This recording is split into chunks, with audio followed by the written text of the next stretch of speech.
여러분, 살아가면서 가장 힘들게 느껴질 때는 언제입니까? 아마도 할 이야기를 많이 가지고 계신 분들도 있을 것입니다. 우리가 살아가면서 힘든 이야기는 한두 가지가 아니라는 것이죠. 사람은 다 나름대로 고충과 어려움이 있는 것입니다. 우리가 생각할 때는 쉬워 보이는 일이라 할지라도 막상 그 자리에 있을 때는 쉽지 않은 일들이 많이 있다는 것입니다. 여러분들에게 찾아오는 가장 큰 어려움은 무엇입니까? 오늘 시편 기자는 25절에 보니까 내 영혼이 진토에 붙었다 라고 고백하고, 28절에 보면 내 영혼이 눌림으로 말미암아 녹는다 라고 고백하고 있어요. 이 시인이 어떤 어려움과 구체적으로 어떤 고통을 당하는지에 대해서 알 수는 없지만 엄청난 고뇌와 아픔과 갈등을 겪고 있다는 사실을 짐작할 수가 있습니다. 진토라는 말은 흙이나 티끌을 의미하는 말인데, 자신의 영혼이 흙 속에, 티끌 속에 지금 파묻혀 있다는 거죠. 구약에서 흙이나 티끌은 재난이나 고통을 상징해 줍니다. 그래서 성경에 보면 회개할 때에 티끌을 뒤집어 쓴다라는 표현이 나오거든요. 그러니까 슬픔과 재난의 표시가 자기에게 붙어 있을 정도로 거의 좀 죽게 된 상태라고 지금 표현하고 있는 것입니다. 왜 시인이 이런 어려움 속에 있는 것일까? 이 고통 속에서 슬퍼하는 이유는 단순히 어떤 육체적인 질병이나 고통이라기보다는, 혹 피상적인 어떤 죄악의 문제가 아니고 자신의 영혼의 내적인 문제에 대해서 고통을 하고 있는 것입니다. 이 영혼의 내적인 고통은 세상적인 어려움에서 당하는 고통과는 다르다고 볼 수가 있어요. 이 시인은 지금 영적인 고뇌 속에서 갈등을 하는 것입니다. 여러분, 우리들도 살아가면서 여러 가지 느끼는 고통들이 많이 있는데, 사실은 영적인 고통보다는 그냥 이 세상에서 하는 일들이 안 되는 것 때문에 안타까워하고 괴로워하고 힘들어하지는 않습니까? 물론 우리가 세상을 살면서 당하는 어려움들도 우리를 너무 힘들게 할 때가 많이 있죠. 자, 그럼에도 불구하고 이 시인은 그냥 단순한 어떤 육체적인 어려움이나 경제적인 어려움 때문에 힘들어하는 것이 아니고 자신의 영적인 문제 때문에 고통을 겪고 있다는 거예요. 여러분, 예수님께서 십자가를 앞두고 계실 때에 너무 두려워하셨잖아요. 그래서 될 수만 있으면, 할 수만 있으면 이 잔이 내게서 지나가게 하옵소서라고 몇 번씩 기도하고, 누가복음에 보니까 심히 고민하여 죽게 되었다라고 표현하고 있거든요. 이 세상에 죽으러 오신 예수님께서 죽음 앞에서 떨고 고민한다는 것이 여러분 이해가 되십니까? 세상에서도 마지막을 멋있게 장식하는 사람들이 많이 있거든요. 우리나라 이순신 장군, 내 최후를 적들에게 알리지 말아라. 그리고 장렬하게 최후를 맞이하지 않습니까? 그런데 예수님께서 십자가를 두고 두려워한다는 것은 단순히 예수님이 인간이기 때문에 그런 두려움을 느꼈다라고 말하기에는 충분한 설명이 될 수가 없다는 거예요. 왜냐하면 사람들 가운데서도 자기의 죽음을 전혀 두려워하지 않는 사람들이 너무나 많이 있기 때문에 그런 것이죠. 그래서 주님이 가지고 있는 고통은 단순히 죽음에 대한 인간적인 두려움 때문에 갖는 것이 아니고 바로 영적인 고뇌, 온 인류의 죄에 대한 무게를, 그 영적인 고뇌를 예수님께서 고통스럽게 느끼기 때문에 그렇게 기도하고 계시는 거죠. 여러분, 예수님이 성경에서 웃으셨다는 표현을 여러분 보신 적이 있습니까? 정말 예수님이 한 번도 안 웃으셨을까? 예수님은 초상집에 가신 일은 거의 없으시고 주로 잔치집에 가서 죄인들하고 함께 어울리고 먹기도 잘하고 먹기를 탐하고 포도주를 즐기는 사람이라고 그랬는데, 전혀 웃음기 없이 아주 엄숙하고 진지한 모습으로 계셨을 것 같지는 않아요. 제가 생각할 때 예수님도 많이 웃으셨을 것 같아요. 그런데 성경에는 웃는다는 표현은 없고요. 그런데 우셨다라는 표현이 몇 번 등장합니다. 언제 우셨을까요? 나사로의 죽음 앞에서. 그런데 예수님은 나사로가 지금 일어날 것을 알고 계시거든요. 울 필요가 없는 거죠. 그런데 왜 우셨을까? 죄로 인해서 죽을 수밖에 없는 그 인간의 한계, 그 가련함, 그 연약함, 그것을 바라보면서 우시는 거죠. 예수님이 예루살렘 성을 보면서 우신 이유가 뭘까요? 돌 위에 돌 하나도 남지 않고 완전히 무너지게 될 그런 도시를 보면서 예수님은 영적 고뇌의 눈물을 흘리신 것입니다. 여러분, 우리들은 신앙생활하면서 영적인 고뇌 때문에, 내 영혼의 문제 때문에 우리는 얼마나 울고 고민하고 얼마나 씨름을 하고 있는 것인가. 물론 우리가 살아가면서 일상의 삶 속에서 우리가 느끼는 슬픔과 어려움들도 많이 있어요. 우리의 감정을 정말 어둡게 만들고 고통스러운 것이 사실이죠. 그러나 여러분, 삶의 문제는 우리의 신앙만 바로 세워져 있으면 잘 이길 수가 있다는 거예요. 때로는 시간이 걸리고 우리에게 인내를 요구하기도 하지만 여러분, 우리가 넘어지는 거 환경이 힘들어서 넘어지는 것이 아니고 신앙이 연약하고 부족해서 넘어지는 거예요. 갈릴리 바다에 폭풍우가 몰아칩니다. 예수님과 제자들이 함께 바다를 건너가는데 배에 물이 가득 차게 된 거예요. 침몰 위기가 되었는데 예수님은 배 뒤편에서 여전히 주무시고 계시는 거예요. 그래서 막 제자들이 다급하게 예수님을 깨우지 않습니까? 그때 예수님께서 두려워하는 제자들에게 뭐라고 말씀하세요? 너희가 어찌 믿음이 없느냐. 환경이 아니라 믿음의 문제라는 거예요. 예수님이 계시면 침몰하실 리가 없잖아요. 그리고 바람과 바다라도 잔잔케 하시는 그 하나님이 계시다면 그런 인간적으로 찾아오는 두려움들은 넉넉히 이길 수가 있는데 그런 주님에 대한 분명한 신뢰가 없었기 때문에 결국 그런 책망을 받게 되었다는 거예요. 지금 시편 기자는 자신의 영혼이 세상에 집착해 있는 모습 때문에 고통스러워하고 있는 거죠. 마치 흙 속에 파묻힌 같이 묻혀 있는 거예요. 이제는 기도할 힘도 없는 것입니다. 흙 속에 파묻혀 있는 것처럼 숨을 쉬기도 거북한 거죠. 하늘을 바라봐야 될 자신의 영혼이 흙 속에, 세상 속에, 육신 속에 딱 붙어 있는 것 같죠. 영적인 침체 속에 빠져 있는 것입니다. 여러분, 예수 믿으면서 내 스스로에 대해서 한탄해 보신 적이 있습니까? 나는 왜 그럴까? 내가 주님을 위해서 살아야 되는 것을 알잖아요. 그리고 우리는 그렇게 노력하며 살지만 그러나 원함에도 불구하고 여전히 그렇게 살지 못하는 나의 연약한 모습들을 여러분 발견하지 않습니까? 로마서 7장 21절부터 이렇게 말씀하는데, 그러므로 내가 한 법을 깨달았노니 곧 선을 행하기 원하는 나에게 악이 함께 있는 것이로다. 내 속사람으로는 하나님의 법을 즐거워하되 내 지체 속에서 한 다른 법이 내 마음의 법과 싸워 내 지체 속에 있는 죄의 법으로 나로 사로잡는 것을 보는도다. 사도 바울에게는 선과 악이 있다라는 거예요. 근데 원치 않는 악이 나를 자꾸, 이 죄가 나를 그 길로 인도한다. 원치 않는 길로 인도한다. 그래서 오호라 나는 공고한 사람이더라 라는 그런 고백하는 모습을 볼 수가 있는데, 여러분, 우리들도 수없이 결단하지만 막상 돌아서면 내 감정이 조절이 안 되는 거예요. 내가 입술로 이제는 범죄하지 말아야 되지 하지만 여전히 내 입에서 좋은 말이 나가지 않아요. 그렇게 말하면 좀 달라져야 되는데 여전히 달라지지 않는 남편, 너무 예수님을 닮았어요. 어제나 오늘이나 내일이나 영원토록 동일한 그 남편을 볼 때 너무 속상한 거죠. 자녀들에게 내가 잘해줘야지라고 하지만 막상 말 안 듣는 모습 속에서 내 안에 있는 분노가 다 쏟아지게 되는 것입니다. 그래서 변할 것을 기대하는데 변하지 않는, 그래서 어쩔 수 없는 내 모습 때문에 내 스스로에게도 그냥 실망이 되고 화가 나는 그런 것을 경험하는 거죠. 기도를 한다고 해서 마음이 그렇게 시원하게 기도가 되는 것 같지 않아요. 찬송을 해도 별 감동이 없어요. 예배를 드려도 기대감도 전혀 없고 그냥 기계적으로 드리게 되어진다는 거죠. 그런다고 내가 하는 일들이 잘 되는 것이 아니라는 거예요. 사람들이 그럼 나를 위로해 주나, 누군가가 다가와서 좀 따뜻하게 참 고생했어, 얼마나 힘들어, 이런 이야기만 들어도 힘이 날 텐데 아무도 나에게 찾아와주고 이해해주는 사람이 없으니까 야, 나는 메토리구나, 내 마음을 알아주는 사람은 한 사람도 없구나. 여러분, 이런 생각을 해보신 적은 없습니까? 그래서 더 이상 하는 일도 하기 싫고 그냥 포기하고 체념하고 싶은 마음을 가지고 살아본 적은 없습니까? 열왕기상 18장에 보니까 수백 명의 우상 숭배자들과 싸워서 이긴 엘리야가 등장을 합니다. 그런데 19장으로 들어가면 너무 온도 차이가 나요. 18장에서는 완전 능력 있는 승리한 선지자인데 19장에 들어가니까 광야길로 들어가서 하나님께 이렇게 외칩니다. 열왕기상 19장 4절.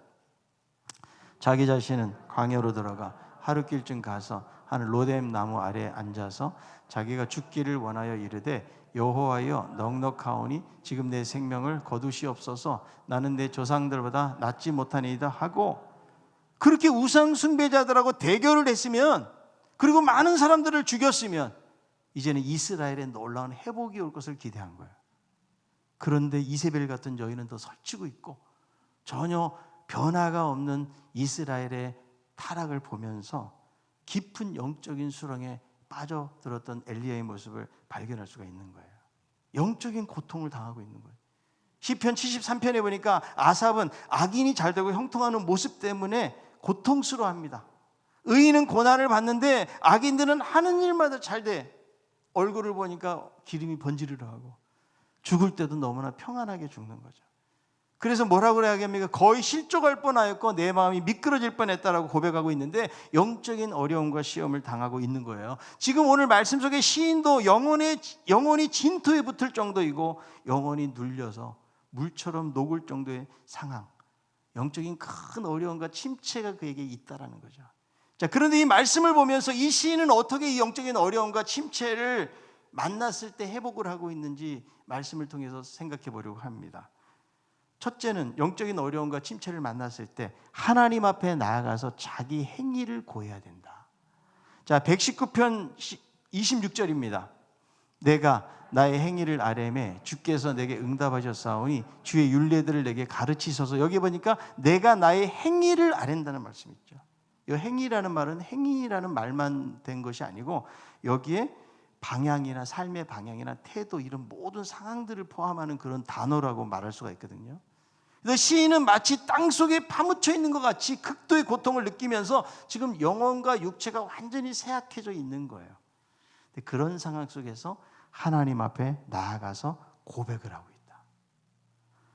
그래서 여러분, 자신이 가지고 있는 그 슬픔, 무기력함, 그런 영적인 침체에 대한 상황들을 주님 앞에 고하고 있다는 거예요.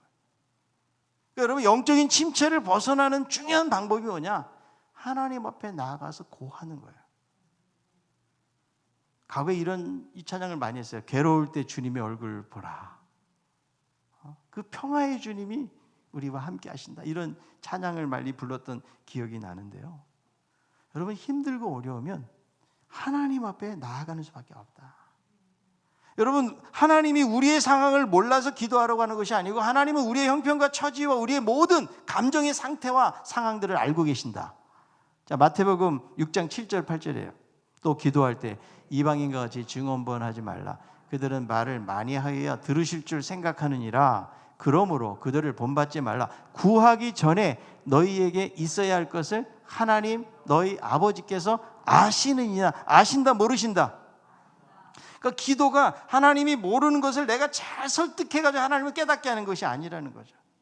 여러분, 기도라는 것이 내가 말을 많이 해가지고 하나님이 기억하시도록 만드는 것이 기도가 아니고 하나님은 이미 알고 계시기 때문에 여러분, 우리의 자세가 중요해요. 온 마음과 전심으로 내 사정을 아뢰고 고백할 때에 하나님께서 들으시고 응답하신다. 시인에게 이런 믿음이 있는 거예요. 그래서 여러분, 나보다 나를 더 잘하신 하나님, 내가 영적으로 어렵고 힘들고 곤핍할 때에 하나님 앞에 나가서 고하라고 말씀해요. 여러분, 정말 영적으로 괴롭고 힘들 때 내가 털어놓을 사람이 있어요? 그런 사람이 과연 몇 명이나 될까요? 여러분, 그 사람도 계속 정기적으로 찾아가 보세요. 힘들어요. 사람의 말을 들어준다는 것이 결국 쉬운 것이 아니거든요. 최근에 제가 과거에 부교육자 때 사역했던 어떤 자매가, 그때는 좀 어렸었는데요. 지금 시간이 막 십수년이 흘렀어요. 근데 어떻게 제 전화번호를 알고 장애를 가지고 있는 그런 이제 학생이었어요. 정상현 목사님 너무 반갑다는 거예요. 그래서 저도 이제 오랜만에 목소리를 들으니까 너무너무 반가워가지고 어떻게 됐냐, 그리고 이런저런 이야기도 들어주고 막 그랬거든요. 그러고 나니까 그때부터는 시도 때도 없이 전화를 하는 거예요. 제가 전화 안 받잖아요. 그럼 계속 받을 때까지. 전화를 안 받으면 이제 카톡으로 와서 왜 전화를 안 받냐 이렇게 하면서 계속 저에게 하는 거죠. 그래서 저도, 근데 꼭 제가 막 신방 갔을 때, 그리고 정말 사람을 만나거나 받을 수 없는 상황 속에서 꼭 전화가 그렇게 계속 울리고 오는 거예요. 그래서 한편으로는, 야, 우리 저 친구가 내가 이렇게 위로도 해주고 말을 해주면 얼마나 위로를 얻을까. 그런데 걔는 일이 없으니까 오로지 전화하는 게 일인 거예요. 저는 바쁘고. 그러니까 그거를 계속 받아주면 저를 의지하게 되어지고, 끊어졌던 관계인데 계속 저를 의존하면서 계속 전화를 하는 관계가 되다 보니까, 야, 이제 너 이제 목사님 이제 다른 교회로 옮겼고 지금 여기서 열심히 지금 사역하고 있으니까 이제 자주 전화하면 안 된다. 그래도 꾸준하게 전화가 옵니다. 그런데 여러분, 저도 이제 안타깝죠. 그걸 다 알아줄 수가 없다는 거죠. 근데 하나님은 내 고통을 아시고 내 아픔을 아시고 내 슬픔을 아시고 내 고뇌를 아시는 거죠. 내가 얼마나 어리석은지, 얼마나 연약한지, 얼마나 잘 넘어지는지. 겉으로는 신앙적으로 보이지만 우리의 위선적이고도 가식적인 모습을 하나님은 다 알고 계신다는 거예요. 마음에는 원하지만 육신이 약해서 못 해내는 그 무기력함을 하나님이 알고 계신다. 그래서 모든 것을 아시는 하나님께 이 시편 기자가 내가 주께 내 행위를 고하였을 때 하나님이 응답하신다라고 그렇게 말씀해 주었던 것처럼 여러분이 기도로 하나님 앞에 나아가는 것이 중요하다. 여러분 기도가 끊어졌습니까? 영혼의 비상벨을 울릴 수 있기를 바랍니다. 주님 앞에 나아가는 것만이 우리가 회복되는 일이에요. 여러분 내가 기도를 안 했어요. 좋은 일이 생겼어요. 기뻐할 일이 아니에요. 내가 기도를 안 했는데도 가정이 평안해요. 평안하다고 볼 수가 없어요. 기도를 안 했는데 건강하게 살고 있어요. 그거 자랑할 것이 안 돼요. 여러분 기도 안 했는데 모든 일이 잘 풀린다고 여러분 좋아하지 마세요. 모든 상황들 속에서 하나님 앞에 간구하고 기도할 때에 우리가 이런 영적으로 침체되고 어려운 상황들을 이겨나갈 수가 있기 때문에 늘 주님 앞에 가까이 나아갈 수 있는 우리 성도들 되시길 바랍니다. 두 번째로는 하나님의 말씀을 가까이 하고 붙잡아야 되는 거예요. 그래서 시편 119편은 하나님 말씀에 대한 강조를 하고 있는데요. 이 시인도 지금 붙잡는 것은 말씀밖에 없는 거죠. 26절에 주의 율례들을 내게 가르치소서. 여러분 영적인 침체에서 벗어나는 가장 중요한 방법이 뭔가? 하나님의 말씀을 붙잡는 거예요. 우리가 여러분 말씀 앞에 나아간다는 것은 누구 앞에 나아가는 거예요? 바로 하나님 앞에 나아가는 것을 말하는 거예요. 여러분 하나님을 누가 만났다고 그러면은 야 나도 좀 하나님 만났으면 좋겠다. 대체 하나님 만난 게 뭐예요? 여러분 사무엘에게 사무엘아 여러분 그런 음성이 들려올 걸 기대하지는 마세요. 또 무슨 환상을 통해 가지고 하나님께서 나에게 나타나실 것을 그걸 기대하지 마세요. 물론 하나님께서 오늘날에도 필요하시면 그렇게 하실 수 있지만 그러나 신약 시대에 보편적으로 역사하는 방법이 뭐냐? 하나님의 말씀을 통해서 하시는 거예요. 그래서 지금도 하나님은 끊임없이 말씀하고 계시는 거예요. 그래서 여러분 내가 말씀을 듣다가 말씀을 읽다가 말씀을 묵상하다가 나에게 깨달아지고 느껴지는 것이 있을 때 그게 여러분 우리가 하나님을 만나는 체험을 하고 있는 것이죠. 문제는 하나님은 말씀하시는데 내가 잘 못 듣고 있다는 거죠. 제가 지금 마스크를 끼고 설교하려니까 목이 더 아파요. 평상시보다. 그런데 제 설교를 자장가로 듣는 분이 계세요. 야 오늘 참 잠 잘 온다 이렇게. 그러니까 똑같은 말씀을 들어도 이걸 자장가로 듣는 사람이 있고 이 말씀 하나하나를 정말 하나님이 나에게 주시는 말씀으로 듣는 사람, 그 사람의 삶의 차원은 달라질 수밖에 없다는 거죠. 여러분 누구나 하나님 말씀이 들리는 것이 아니에요. 저는 이 피아니스트들을 보면은요 이게 달라요. 똑같은 피아노 건반을 누르는데요 진짜 잘하는 분들을 보니까 그냥 하나를 누르면 제 막 그 심장이 떨리듯이 그런 감동이 이렇게 딱 옵니다. 똑같은 피아노를 치고 있는데도 왜 그럴까요? 그만큼 피아노를 칠 때에 그 악보를 만든 사람, 그 사람이 어떤 마음과 심정으로 이것을 작곡했을까? 자기 나름대로 해석을 해가지고 거기에 자기의 감동을 담으니까 그게 달라지는 거죠. 여러분 이렇게 아무리 좋은 음악을 틀어줘도 푹 자시는 분들이 계세요. 음악이 안 들리는 거죠. 음악을 듣고 들을수록 그 음악 속에 깊이 숨겨져 있는 것을 아는 것처럼 하나님이 아무리 말씀하셔도 이 말씀이 안 깨달아지는데 그런데 그 말씀이 나에게 들려질 때 우리는 여러분 그것이 바로 하나님을 만나는 거예요. 너무 여러분 하나님을 만나기 위해서 거창한 꿈을 꾸지 마세요. 하나님은 여전히 우리 식사 때도 보이지 않게 말씀하시고 우리와 함께 하시는 분, 우리의 대화 속에서 여러 가지 삶의 상황 속에서 늘 우리와 함께 하시고 여전히 말씀하고 계시거든요. 그런데 우리가 그거를 제대로 깨닫지 못하고 있다는 거죠. 여러분 말씀을 못 알아들으면 우리는 영적인 침체에서 벗어날 수가 없어요. 여기서 벗어나는 방법은 뭐예요? 하나님의 말씀을 깨닫고 그 말씀을 가까이 나아가는 거예요. 왜냐하면 이 하나님의 말씀을 소생시키는 능력이 있기 때문에. 아멘. 죽은 영혼을 살리고 잠자는 영혼이 깨어나게 만들고 낙심 가운데 주저하고 있는 그 영혼을 일으키는 생명의 능력이 있는 거예요. 여러분 영적으로 고갈된 자에게 해갈의 기쁨을 주는 게 뭐예요? 하나님의 말씀. 존 메가더는 하나님의 말씀은 인간의 영혼을 근본적으로 수술하기에 적합하고 유일한 도구이다. 이 말씀이 우리를 수술하는 거예요. 여러분, 엠마오로 갈 때 두 제자가 시리에 빠져서 낙향을 하고 있잖아요. 엠마오로 가는 두 제자예요. 그런데 예수님이 옆에 나타나셔서 대화를 막 하는데도 예수님인지도 몰라봤어요. 그런데 성경을 보세요. 말씀을 풀어주실 때에 그들의 마음이 뜨거워졌어요. 말씀이 풀어질 때, 아직 부활하신 예수님이 옆에 계신데도 마음이 뜨거워진 것이 아니고 예수님이 누군지도 깨닫지도 못했는데 하나님의 말씀을 조목조목 들어가지고 예수님께서 풀어주실 때에 그 안에서 뜨거운 은혜가 생겨나게 되었다는 거죠. 여러분, 시험 당할 쯤에 피할 길 주신다. 그 피할 길이 어디 있어요? 하나님의 말씀 속에 있는 거 아니에요? 너희 중에 누구든지 지혜가 부족하거든 후히 주시고 꾸짖지 아니하시는 하나님께 구하라. 여러분, 고난을 이기는 지혜가 어디 있습니까? 하나님의 말씀 속에 있다. 그래서 여러분, 이 말씀을 가까이 할 때 우리는 하나님의 인도하심을 받고 영적인 어려움들을 넉넉히 이기게 될 줄로 믿습니다. 뿐만 아니라 말씀을 가까이 하잖아요. 올바른 삶의 선택을 하게 됩니다. 시편 119편 29절 30절이에요. 거짓 행위를 내게서 떠나게 하시고 주의 법을 내게 은혜로이 베푸소서. 내가 성실한 길을 택하고 주의 길을 내 앞에 두었나이다. 여기 29절 30절 보니까 거짓된 길하고 성실한 길 두 가지를 대조시키고 있거든요. 근데 이 시인은 어떤 길을 선택하게 되었다는 거예요? 성실한 길. 이 성실한 길은 단 세상에서 어떤 성실한 그걸 말하는 것이 아니고 하나님께서 기뻐하시는 말씀의 길. 여러분, 우리가 세상을 살다 보면 우리는 계속해서 선택을 해야 돼요. 하나님을 믿는 백성들은 성실한 길을 선택해요. 그런데 여러분, 불의한 세상 속에서 성실한 길, 말씀의 길을 선택해 보세요. 손해를 봅니다. 고립당할 수도 있어요. 어려움이 찾아와요. 그러나 그 길이 하나님이 기뻐하시는 길이라는 거예요. 무릇 그리스도 안에서 경건하게 살고자 하는 자는 박해를 받으리라, 이렇게 말씀하고 있거든요.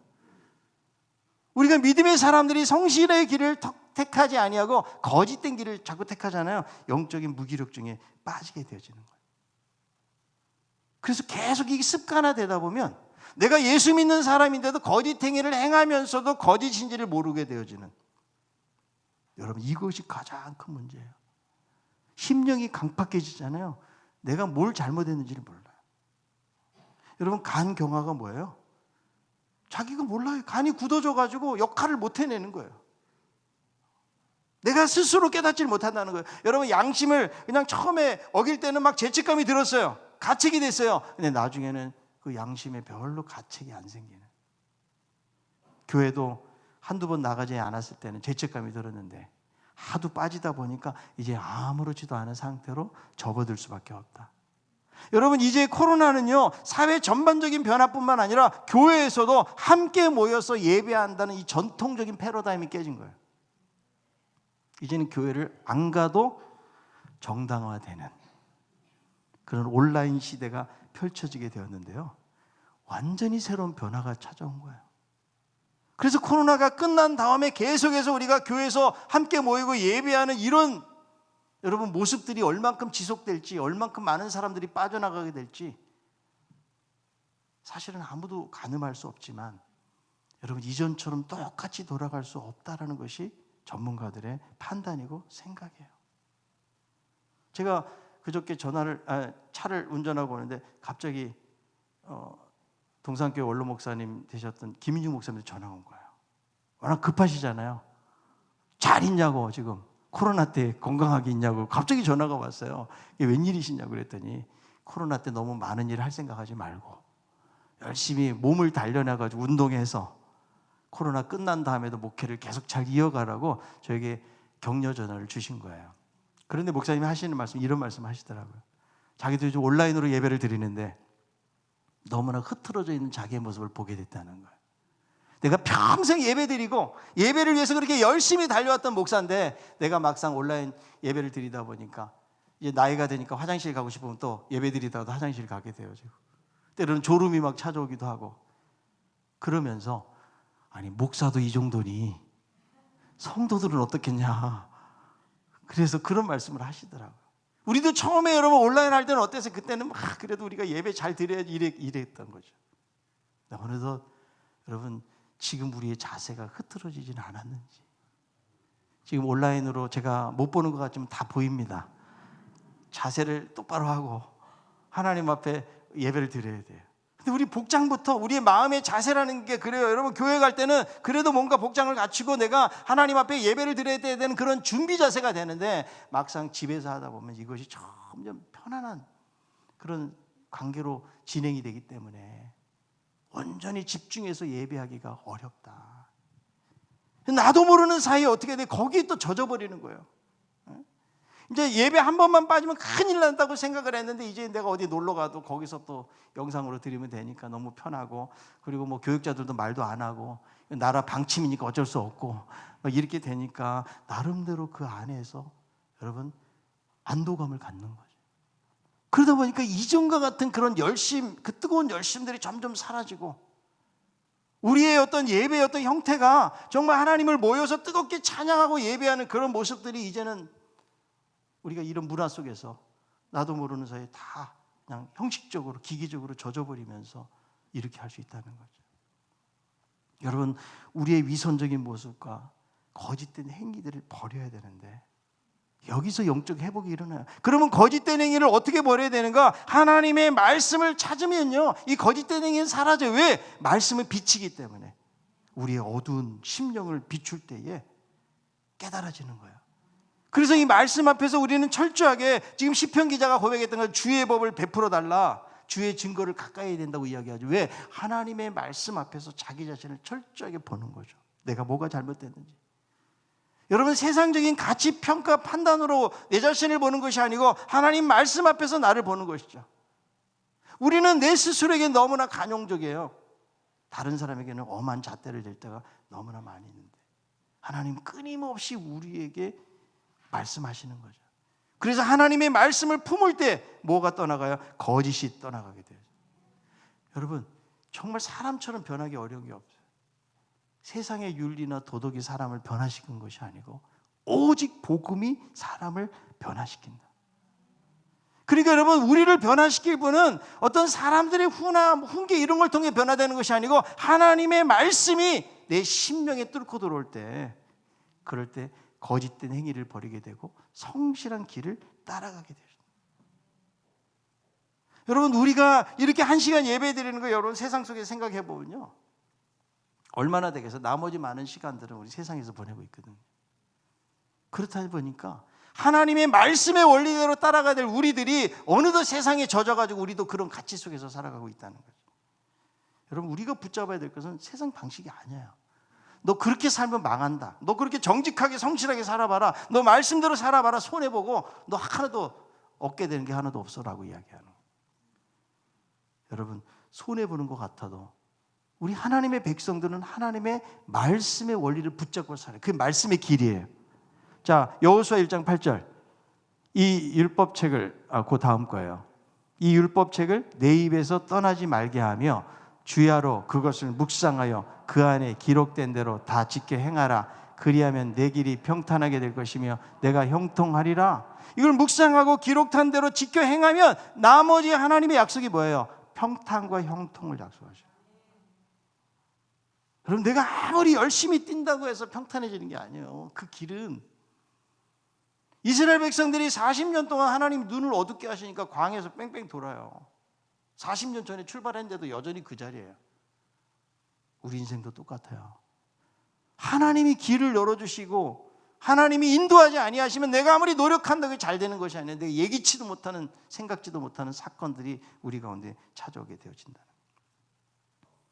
여러분, 말씀을 붙잡는 자가 성실한 길을 선택하게 되어지고 영적 침체에서 벗어나게 될 줄로 믿습니다. 그리고 이 말씀은요, 우리의 삶에 가감한 결단을 내리게 만듭니다. 시편 119편 32절. 주께서 내 마음을 넓히시면 내가 주의 계명들의 길로 달려가리이다. 말씀은 바른 선택뿐만 아니라 지속적인 삶의 결단을 만들어준다. 그래서 이 시인은 영혼이 진토에 붙은 것 같고 영혼이 눌림으로 인해서 죽는 것 같지만, 그러나 말씀으로 뭘 얻는 거예요? 소생함을 얻게 되고 주의 앞으로 적극적으로 나아간다. 지금 여러분 걸어간다고 그랬어요? 달려간다고 그랬어요? 여러분은 걸어가십니까? 달려가십니까? 세워라 내워라 하고 이렇게 걸어가십니까? 아니면 정말 달려가십니까? 이 말씀 뭐예요? 기쁜 마음으로 내가 열심을 품고 하나님의 말씀대로 실천하며 살겠다는 거예요. 그냥 단순히 마지못해서 뭐 주일날 예배 한 번 정도 드리고 몇 가지 의무를 다 하는 정도를 말하는 것이 아니에요. 어떻게 하면 하나님이 기뻐하시는 삶을 살아갈 수가 있을까? 이 하나님의 말씀을 붙잡고 우리가 달려가는 거예요. 달려가는 거. 아멘. 그러기 위해서는 여러분 말씀을 잘 들어야 돼요. D.L. 무디가 이런 말을 했어요. 내가 설교하면 우리 교인들은 그 말씀을 내게 해주시는 말씀으로 받지 않고, 야, 이 말씀 참 재밌다. 내 뒤에 있는 아무개 집사가 들었으면 좋겠다. 그리고 뒤로 확 던져버린다는. 아, 이 말씀은 내 아내가 들었으면 좋겠다. 아내에게 뒤로 던지고, 그리고 엄마가 들었으면 좋겠다. 엄마에게 뒤로 던진다는 거예요. 그래서 뒤로 던지고 던지다 보면 예배 끝날 때 보면 설교 말씀이 다 바깥에 떨어져 있다는 거예요. 자기에게 남아있는 것이 하나도 없다. 여러분 오늘 말씀을 들으면서 뒤로 던지는 분은 안 계십니까? 오늘 나에게 주시는 말씀으로 받는 거예요. 그리고 이 말씀이 어떻게 할 때 말씀이 역사하는가? 데살로니가전서 2장 13절. 이러므로 우리가 하나님께 끊임없이 감사함은 너희가 우리에게 들은 바 하나님의 말씀을 받을 때에 사람의 말로 받지 아니하고 하나님의 말씀으로 받음이니 진실로 그러하도다. 이 말씀이 또한 너희 믿는 자 가운데서 역사하느니라. 사람의 말로 받을 때는 역사가 안 일어나는데 하나님의 말씀으로 받을 때에 역사하게 된다. 사도행전 17장 11절. 베레아에 있는 사람들은 데살로니가에 있는 사람들보다 더 너그러워서 간절한 마음으로 말씀을 받고 이것이 그러한가요? 날마다 성경을 상고함으로. 데살로니가의 기부인도 많았고 훨씬 부유한 도시죠. 그런데 베레아에 있는 교인들은 더 너그럽다는 게 뭐냐면 오픈 마인드, 하나님의 말씀에서 열려 있는 거예요. 그래서 어떤 말씀을 주시든지 간에 아멘 하고 받아들인다는 거죠. 그리고 그 말씀을 받을 때도 어떻게 받아요? 간절한 마음으로, 막 간이 저리는 마음을 가지고 이 말씀을 받고 그것이 날마다 그런지 안 그런지 상고 자세하게 살펴봤다는 거예요. 그러니까 여러분 이 베레아 교회 성도들의 말씀의 수준이 어떻겠어요? 그냥 말씀을 들은 거로 끝나는 것이 아니에요. 정말 이 말씀이 그러한지 아닌지 자세히 연구하고 살피고 묵상하고 암송하고. 그러니까 여러분 어떤 어려움이 오더라도 그 말씀 속에서 넘어질 수가 없는 거예요. 왜? 하나님의 말씀을 붙잡고 있기 때문에 그런 것이죠. 여러분 우리의 삶의 승리의 여부는요, 우리가 얼마만큼 하나님의 말씀의 가치를 받아들이냐에 달려있는 거예요. 이 말씀 뭐 들어봐야 그 말씀이 그 말씀이지라고 여기면 말씀은 역사하지 않아요. 그러나 내가 오늘 받는 이 말씀을, 내가 오늘 이 말씀이 아니면 하나님 나는 살아갈 수가 없습니다. 이스라엘 백성들이 이른 아침에 만나가 내려올 때 하나님 그 만나 못 받아 먹으면 하루 종일 굶어야 돼요. 여러분 말씀을 안 읽으면 하루 종일 굶는다고 생각하십니까? 오랫동안 금식을 하더라도 별로 느낌이 없는 분이 계시는데 하나님 오늘도 내가 이 말씀을 받지 않으면 안 됩니다. 이런 간절한 마음, 사모하는 마음 가지고 말씀을 받을 때에 그 말씀이 역사하게 되어진다는 거죠. 여러분 우리는 하나님 말씀 앞으로 나아가야 돼요. 여러분 우리의 영혼이 진토에 붙어있음처럼 세상의 마음을 빼앗기고 살아갈 수 있고요, 여러 가지 걱정, 근심, 염려 때문에 눌려서 살아가게 돼요. 성실한 길을 알면서도 거짓 행위에 빠져나오지 못하고 내가 주의 계명의 길로 달려가야 되는데 여전히 난 뒷걸음질 치고 있거나 혹은 제자리에 앉아 있거나 마치 성전 미문에 앉은 뱅이가, 여러분 오가는 사람들 구경하고 성전에서 들려오는 찬송 소리는 듣지만 막상은 하나님의 예배에 참석하지 못하고 마치 그냥 구경하는 사람처럼, 여러분 그렇게 우리가 무기력하게 살아가고 있지는 않은지. 여러분 하나님의 말씀을 우리가 붙잡지 않으면 안 돼요. 오늘 이 말씀을 붙잡는 여러분들 될 수 있기를 바랍니다. 이 코로나가 참 무서워요. 그래서 우리 교역자 가운데서 가족 중에 접촉이 돼가지고 우리 전도사님 한 분이 검사를 받았어요. 그러니까 전도사님이 만약에 코로나 확진되면 저부터 시작해가지고 교역자들이 다 교회를 못 나와요. 여러분들 안녕히 계시기 바랍니다.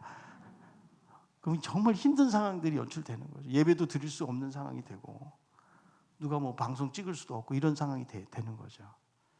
그래서 마음으로 생각하니까 막 그 전날, 그 다음날 이제 나오는 거예요. 마음이 너무 무거워지는 거예요. 그런데 제 마음속에 계속 들려오는 말씀이 있었어요. 아무것도 염려하지 말고 다만 모든 일에. 그러니까 내가 걱정이 될 때마다 이 말씀이 제 마음속에 막 자꾸 되새겨지니까 마음속에 뭐가 생기느냐? 평안함이 생기는 거예요. 하나님의 인도하심을 경험하는 거예요. 여러분, 세상에 많은 염려와 걱정이 나를 휘두를 때에 하나님의 말씀이 내 안에 살아있잖아요. 그거를 넉넉히 이기게 되는 거예요. 근데 말씀이 없으면 내 안에 채워지는 게 세상의 사고와 가치와 세상적 사고방식으로 채워져가지고 하나님의 지혜를 구하는 것이 아니고 그냥 세상 지혜를 구하고 살아갈 수밖에 없다라는 거예요. 여러분, 무늬만 크리스천들이 되어서는 안 돼요. 정말 말씀을 알고 실속이 있어야 돼요. 다윗을 보세요, 여러분. 다윗은 전쟁을 나갈 때 무엇을 하든지 하나님이 이때 어떻게 됩니까? 하나님 이렇게 해라. 하나님 지시를 받고 나가요. 그러니까 다윗이 가는 곳마다 뭐예요? 승리가 이루어지게 되어진다는. 우리는 하나님하고 생명력이 차단되어져 있으면 하나님의 말씀의 능력을 경험하지 못하잖아요. 그러면 종교 생활밖에 안 되는 거예요. 무슨 능력이 생겨요? 내 자원으로 무슨 능력이 있어요, 여러분? 우리는 조그만 일 만나도 낙심하고 걱정하고 불안해하고 똑같아요. 세상 사는 거하고 다를 바가 하나도 없어요. 그럴 때 하나님의 말씀이 내 안에 살아있으면, 그래서 시편 기자는 뭐라고 기도합니까? 청년이 무엇으로 행실을 깨끗게 하리까?